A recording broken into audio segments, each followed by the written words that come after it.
ہیں۔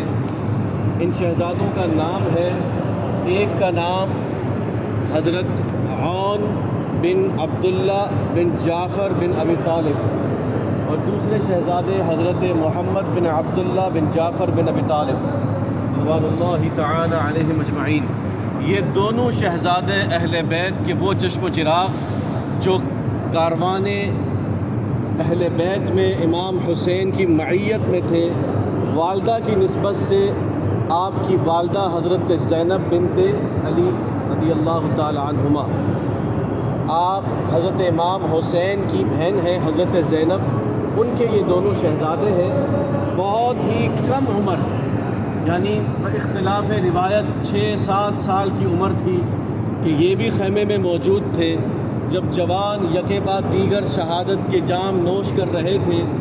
اسی اثناء حضرت زینب بنت علی اپنے بھائی امام حسین کی بارگاہ میں آئی اور کہا کہ اے حسین، میں نے زندگی میں آج تک تجھ سے کچھ نہ مانگا، آج جو میں مانگنے والی ہوں تجھ نے آج مجھے وہ منع نہیں کرنا۔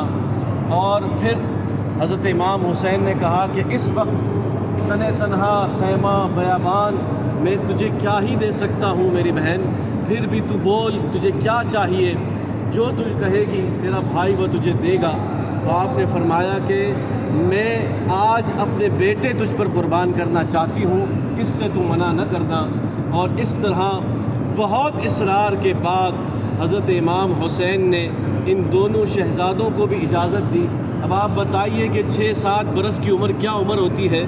سامنے پورے جنگی ساز و سامان سے، اسلحے سے لیس سامنے فوج ہے اور یہاں پر تنہا 2 بچے ہیں، پھر بھی آپ روانہ ہوتے ہیں۔ لیکن